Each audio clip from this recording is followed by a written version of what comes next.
Warning, this video contains language so harsh it could make a sailor blush, a trucker take notes, and your grandma's hearing aid malfunction.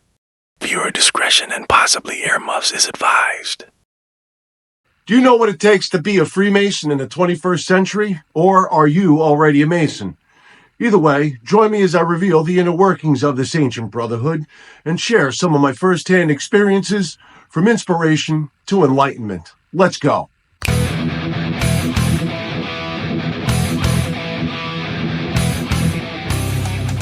This is Right Worshipful John Cora of the Grand Lodge of the State of New Jersey. What the hell is a Right Worshipful? More on that later. Disclaimer, this channel does not reflect the opinion of any Grand Lodge, subordinate lodge, appendant body, or brother. Besides, opinions are like assholes. Everybody has one, and they all stink. First things first, what this channel is not about. Exposing secrets. I hold all my Masonic secrets close to my heart. Also, this will not be about historical events or figures. Besides, how many times have you heard George Washington, Benjamin Franklin, and 1717? What this channel is about. Discovering the echoes of your own journey as we navigate the path from inspiration to enlightenment. Unlocking the secrets of my Masonic journey, guiding fellow seekers through the labyrinth of the lodge, life, and beyond, and offering light amid today's uncertainty. I'll personally guide you through the pivotal beginnings of my curiosity for enlightenment, how I petitioned, the degrees I received, and the immediate aftermath that set the stage for my Masonic future. But a word of warning, this journey taken will be a different perspective than what you might be used to. If you could already tell, I like to use humor. Fuck you! Yeah, like that. If you're still with me, let's begin. Like many of us, I discovered Freemason through TV and movies. Yeah, I don't have any Freemasons hanging from my family tree. From ABC 7 specials to the History Channel to various books and movies, Masonry caught my attention.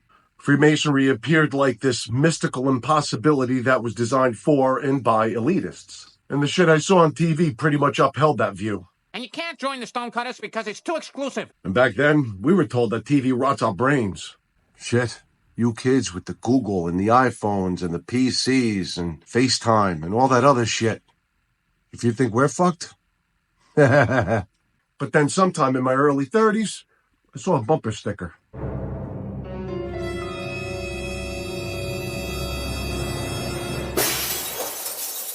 At the time, I was living in New York and getting ready to move to New Jersey, so I didn't bother to wait for the brother to get back into his car to start asking him questions. But he always kept that bumper sticker in the back of my head. Fast forward a year or two, and my girlfriend at the time, she's my wife now, invited me to a New Year's party at one of her friends' houses. She thought it was about time that I finally met some of her friends. And at the party, I struck up a conversation with a gentleman, and somehow the topic of Freemasonry came up. Then he asked me, "What do you know about Freemasonry?" Don't say Illuminati.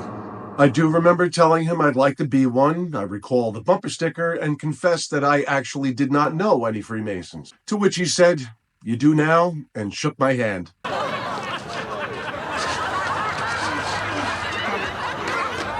No, not like that.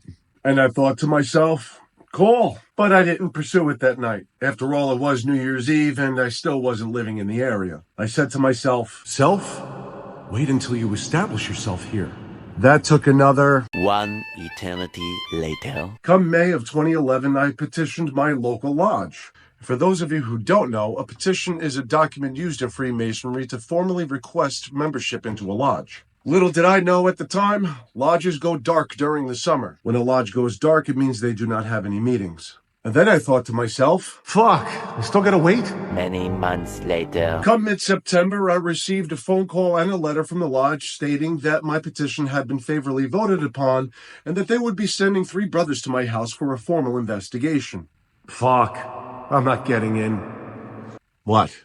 You don't think they need to know a little bit more about you other than you know how to spell your own name on a piece of paper?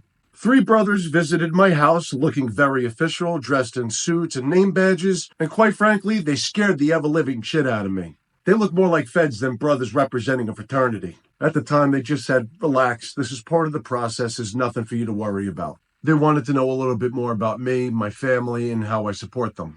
At the time, I was a Teamster in New York driving dump trucks and concrete mixers, and I had to schlep 2 hours there and 2 hours back 6 days a week for a job that really didn't give a shit about me. Yeah, Fun times. I'll tell you how that career ended in a future video. I received my entered apprentice degree that November on my son's 10th birthday. Thankfully, I raised a compassionate enough kid that understood how important this was to me and told me to go and enjoy myself. We could celebrate his birthday over the weekend. Surprise, motherfucker. Already planned, kid. Your birthday was on a Wednesday. What's the most that we could do? Dinner? You got school the next day. Go to bed. I was completely blown away by the degree. It was nothing what I expected. From the circumambulation to the O&O, and then finally, when the worshipful master was revealed to me, I think my jaw broke the altar. Yeah, you Masons know what I'm talking about. At the end of the degree, I received the Claudia book explaining everything that I went through and 2 forms of the examination I'm going to have to take, a long form and a short form. That's right. We get tested. Afterwards, we went back downstairs to the collation room and I was assigned a mentor. Next thing you know, I had at least 50 guys coming to me introducing themselves and congratulating me. And guess what? Forgot who my mentor was. Back then, I was a lot more introverted and hated asking the same question twice or asking people to repeat themselves. They're going to think you're a moron. A few days later, I was on a job with a contractor that I regularly poured concrete for, who happened to be a brother Mason. Did I forget to mention that he was at my degree that night? He asked me who my mentor was, and I lied and said I wasn't assigned one. As it happened, some of his brothers were meeting together that evening for fellowship and practice and suggested that I go along and show them my examination and maybe they could help me out. In most jurisdictions, ritual and examinations are written in cipher.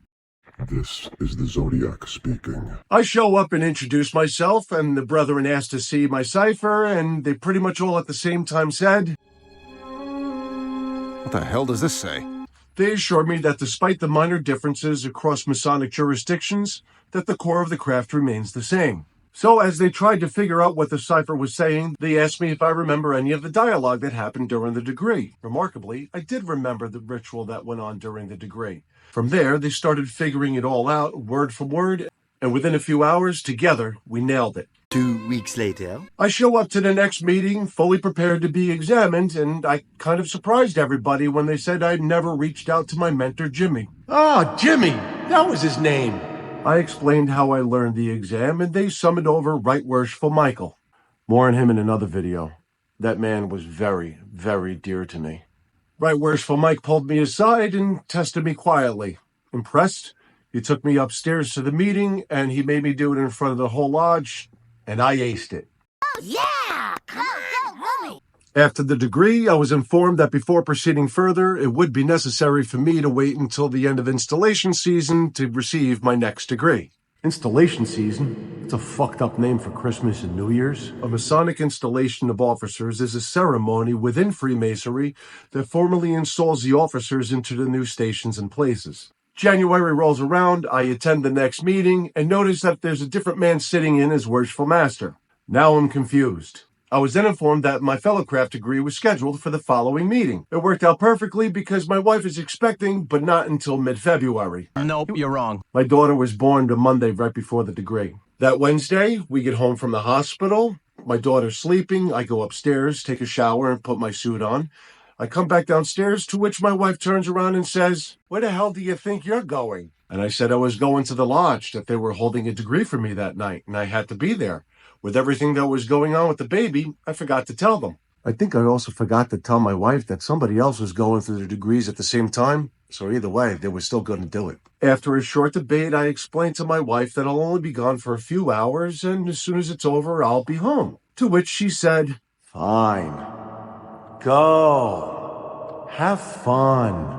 My first word of advice, don't do what I did. You're going to piss your wife off for many years, and she will never let you forget it. After the degree, the Worshipful Master asked if anybody had any glad tidings. Excited, I jumped up and professed, "My daughter was born. She just came home from the hospital today." To which they all said, "What the hell are you doing here?" Yeah, you were right, honey. Over the next 2 weeks, I studied the hell out of my exam, returned to lodge, passed it, and then they told me that they're going to schedule my Master Mason degree for the very next meeting. And I thought to myself, wow, these guys really like to practice their ritual. Yeah, so do I. While I was going through my first 2 degrees, the brother that I was going through with just happened to be a New Jersey state trooper. And in New Jersey, there was a special Master Mason degree for state troopers performed by the Blue and Gold degree team. The Blue and Gold degree team is comprised of only state troopers. They get very excited, and let's just say that their knobs go to 11. These go to 11.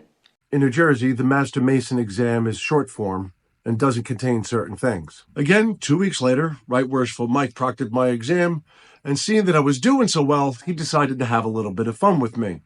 He turns around and says, "Repeat the O and O." You gotta be fucking kidding me. Nah, I'm just kidding. I practiced it. I knew it. I had nothing to worry about. Right Worshipful Mike shook my hand, smiled, and said, "Congratulations. You're a Mason. You're gonna be around for a while." A bullshit? A bullshit? A bullshit. Bullshit.